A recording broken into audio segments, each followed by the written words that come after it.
Right, so I have a theory. I'm using the Osmo Pocket 3, and I'm actually using it without active track. Um, and I'm gonna tell you right now, you don't need it. You don't need active track unless you're away from it, you know. But it's I don't know why people love it. I hate it.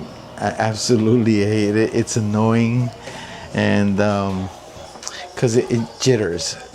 It moves too fast for me. So I have it without active track, and I'm walking around. You see that? And it keeps me without the active track. I can keep myself centered. If you just hold it right in front of you, right, you will always be centered, and you don't have to worry about the jitters when you're turning, and it doesn't look ridiculous. It looks great. It does look great. So that's one tip I want to share with you guys. If you have an Osmo Pocket 1, 2, or 3, you really need active track, because what it does, it just causes confusion. It just makes the video look like, it just goes back and forth. But if you deactivate it and just keep it in front of you like this, then you don't have that problem. See that? I turn and I'm still centered. So this is pretty cool. That's one thing to know about active track and not using active track. And I think even a lot of people like to put this on their chest, on a chest mount, or on their bikes. I think this would actually also work without the active track, for those things as well. Look at how I'm walking around, and it's keeping me centered. So as long as you have it right in front of you, you don't have to worry about it losing where you are. This is the low light. I'm testing the low light feature on this, and this is pretty cool. As I walk around, this room is actually dark, and here is even darker. You can tell the difference. So, and look at how bright it is. It stays.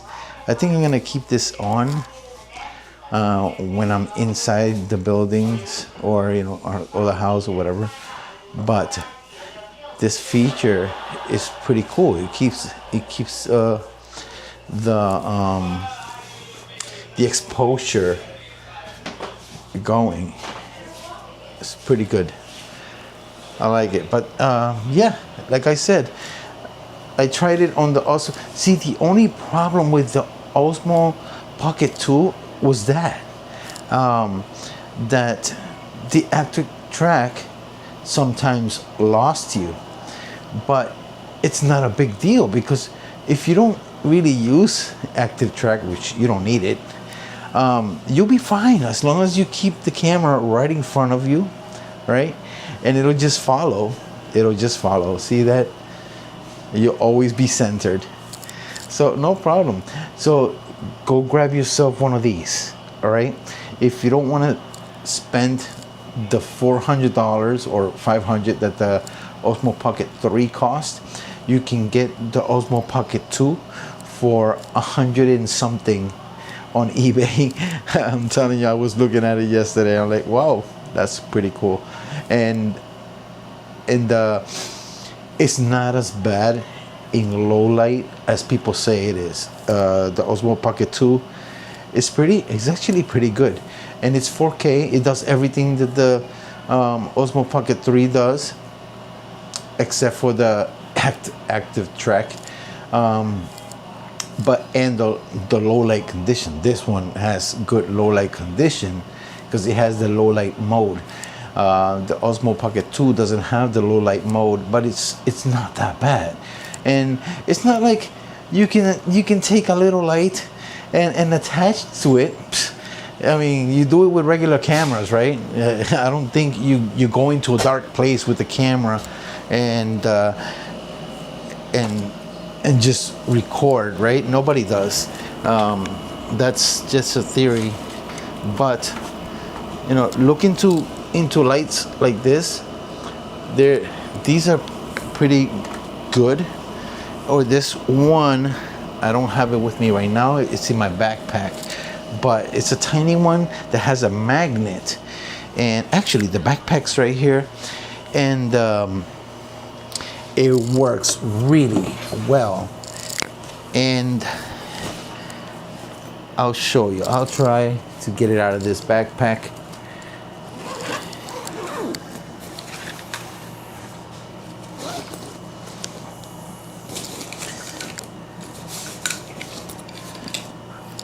This little tiny one. This little tiny one is especially made for the Osmo Pocket.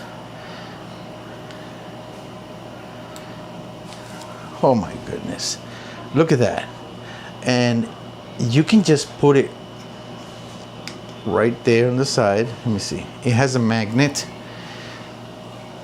It has a magnet, and if I can figure out which way to put it.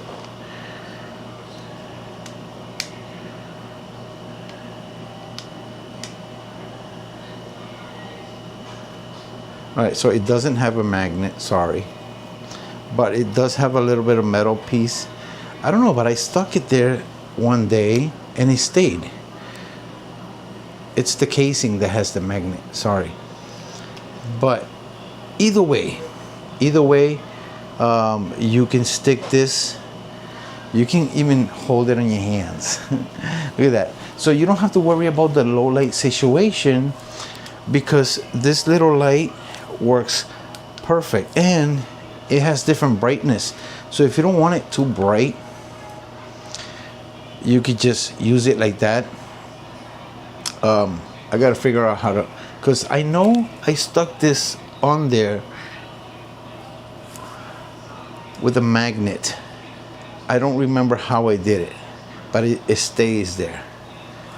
It's too dark to see, but yeah, buy one of these and you can change the brightness to different color, and pretty cool. And you don't have to worry about the low light situation on the Osmo Pocket, 2, because obviously you have one of these, and it works. All right, it's not like people walk into a dark place and start recording. Even with a regular camera, you use a light, right? So but there's a lot of reviews online about the Osmo Pocket and other cameras being not too good in low light. Don't act like you can't bring a light source with you. There's different kinds.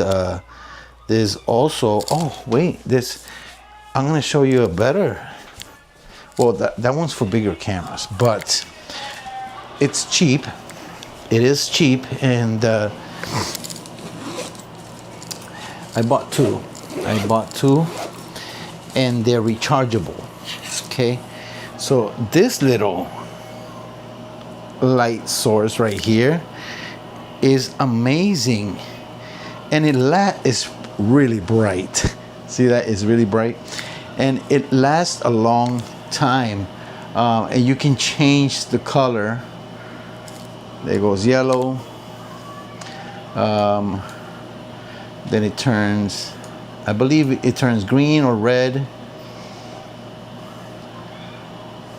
There it goes. It has different modes. There's blue, strobe lights. This is pretty cool. I like it, and it's cheap. I think you can get these for like $30, and they were so good. They were so cheap, and they have, I don't know if you can see, but they have the screw mount right there, and on this side, so you can either screw it like this or like this, and it works phenomenal. I haven't charged this since the last time I used them, and they're still at, I'm gonna tell you right now how much charge this thing has. It tells you in the back 100%. Wow. And I've used this, so it's pretty cool. The one thing I wish that the Osmo Pocket, the DJI system, actually all of them, you know, that they would have is night vision, because these are perfect little cameras to carry around and do like paranormal investigations and things like that, you know, that I'm really into. I watch a lot of shows on YouTube on paranormal investigations, and they use these little actually I bought one of these. These are body cams, all right? Police body cams. I believe I paid $60 for this, and this little thing, the microphone on this is right on top, so when you put it on, you sound so clear, and it has night vision, and it's 4K. Wow. So it's truly amazing. I bought 3 of these. 3. And I bought one of these monocular. This is also night vision. I believe I paid $40 for that, and I got one of these binoculars with the screen. It's also night vision. They're really good, but this one is the best. This one can see in pitch black, like it's so good. And those little body cams as well, they're really good in pitch black, and I don't regret buying them. That's why I bought 2 more, because they're so good. I'm like, wow, this is incredible. You can actually see in the pitch black dark.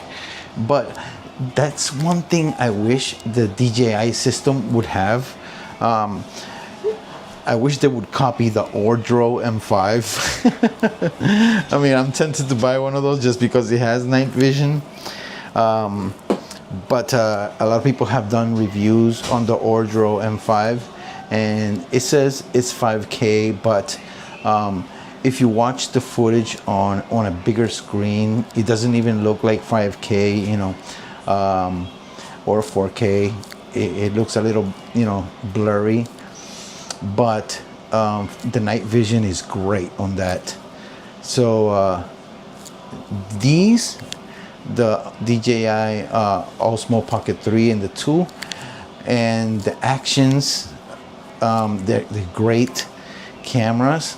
I just wish they added the night vision feature, and I'm telling you, everybody that does paranormal investigations would buy them, because, you know, it beats carrying a lot of equipment with you. You know, you could just put this in your pocket and pop it out when you need it, and you have like external mics that go with it, and that would be a perfect setup to do paranormal investigations. That would be awesome. So DJI, you know, if you're looking at this video, if you're watching this video, you know, take our recommendations and make your cameras, all of them, night vision. Add that feature to all your cameras, so that, you know, it could be a camera that it's versatile. You can use it for everything, not just for one thing, you know. That would be awesome. But yeah, like I was saying, you don't need active track activated, because no matter where you go, right, if you have it on follow mode, you just, as long as you keep the camera right in front of you and as you're turning, you're always going to be in the middle. See, look, I turn, don't mind the mess there. We're unpacking stuff, so we're bringing stuff from our garage and bringing it up and setting. We're still unpacking, so we have a lot of stuff around. we have organized a lot of things, and we're almost done. Almost done. But yeah, keep that in mind. You know, if you own a Osmo Pocket, doesn't matter whether it's the 3, the 2, the 1, you know, you don't need active track. It's just, it's okay to have when you're setting it far away, because it'll track you, you know, perfectly. But when you're using it too close, it doesn't look real. What it does, it moves too fast, and even on slow mode, it just, I don't like it. I don't like the way it looks. So I'd rather just use the gimbal, and keep it right in front of you like that, and just move around. As long as you do that, you're fine. You don't need active track. All right. So I hope this little tip helped, and go try it out, and leave it in the comments, you know, what you think. All right. I'll see you on the next one. Bye.